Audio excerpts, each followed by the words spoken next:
so let's talk about a trade that I got. It's a complete collection from Marvel, and it is the Scarlet Witch by James Robinson complete collection.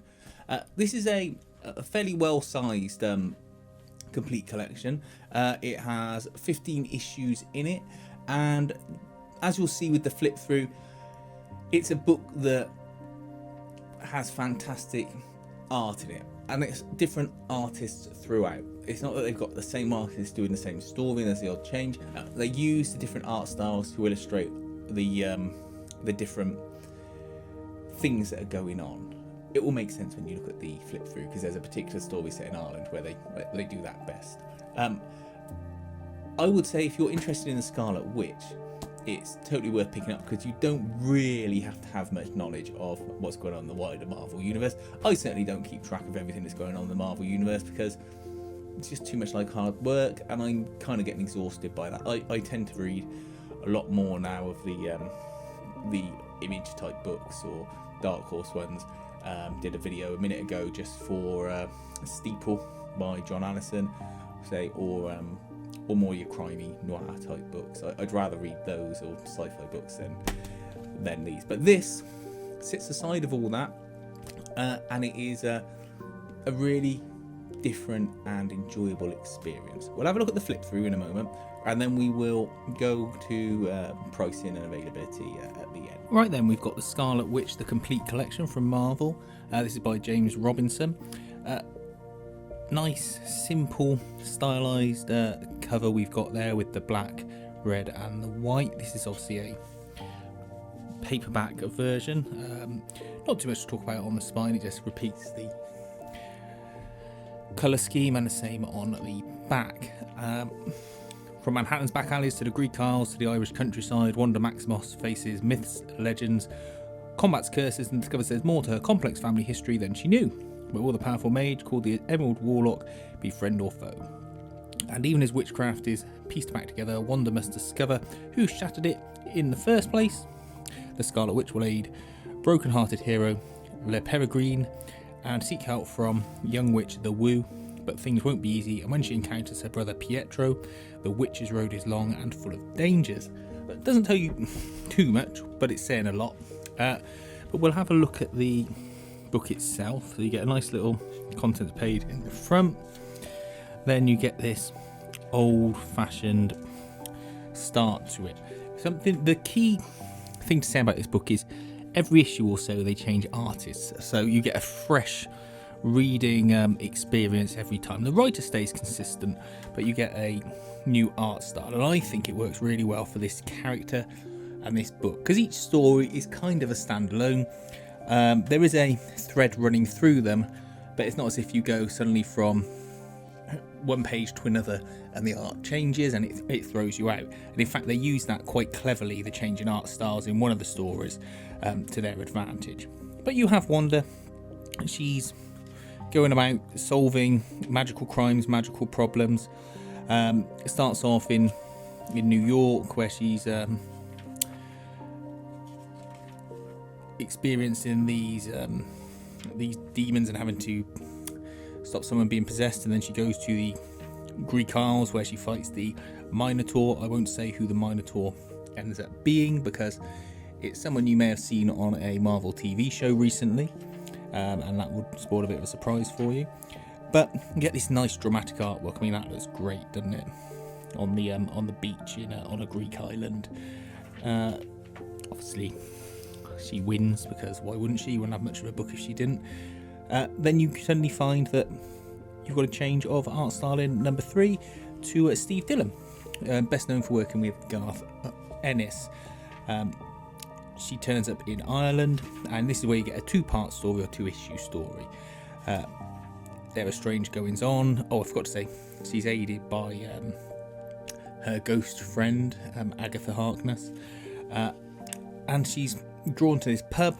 She says to the pub landlord, "Look, your pub is the centre of some bad stuff." The landlord goes, "Oh, just piss off, would you? Because what's going to happen is my pub's going to get blown up.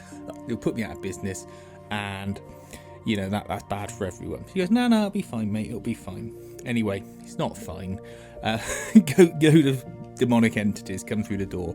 She ends up having to to help the pub, and this results in her going onto the witch road, which is a sort of other dimensional plane where witches can travel and converse. And what's nice about this is you go from the Steve Dillon art to a different art style. The name of the person escapes me. I will put it up on screen. While she's in the witch's road, she finds out something about her family, and she also finds out about the Emerald Warlock. And then when she comes out of the witch's road, she's back in the Steve Dillon style in Ireland. I've been vague because I want to be vague, because it would spoil the enjoyment of the book, because you get these little clues peppered through it. Then come out here and you've got this wonderful Javier Pudo and Busunta Vicente artwork, where she goes to a monastery. If you've seen the film The Nun, very much similar setup to that. It's up in the hills, and there are bad things that have happened there. And what you get with this chapter of the book, this issue, is essentially they're all sworn to silence in this monastery, so you get wonderful visual storytelling. You see her going through history, experiencing what has gone on in the monastery.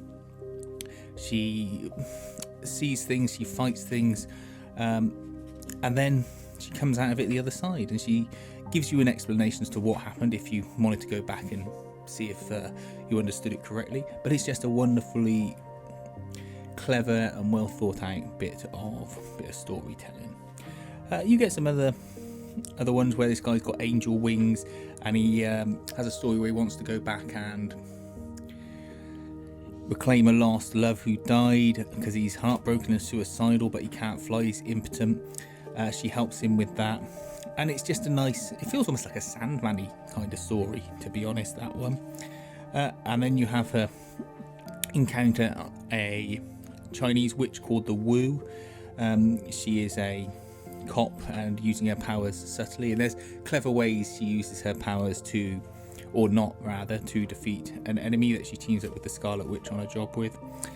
And it's just great fun. So here's some more of the art styles. I'm not going to do the whole book because I realise I've been going on for 6 minutes already, but a bit more of a sort of house standard art style there. But it is a fun read. I really enjoyed it because of the way the stories go together. You can pick it up, read an issue, put it down, pick it up, read an issue, put it down, which is what I did. I didn't tend to read it straight through in one or two goes. I gave it a few sittings to go through, and I was really satisfied with it. As far as things at the back go, you don't get anything straight to the back page, but yeah, I think a thoroughly good buy and a nice read if you're interested in the Scarlet Witch and you want something where you can appreciate the art style. Okay, so that was the book.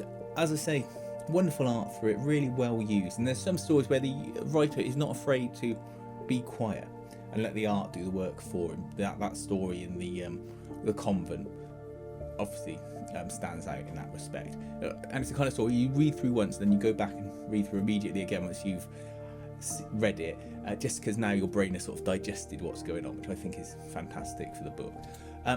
Available everywhere at the moment, this book is. I would suggest picking it up in a physical format. I don't think there's going to be a deluxe version or anything like that come out, but it's particularly good value, I think. Get it for around £15 mark, 10 if you're lucky with a publisher's return mark.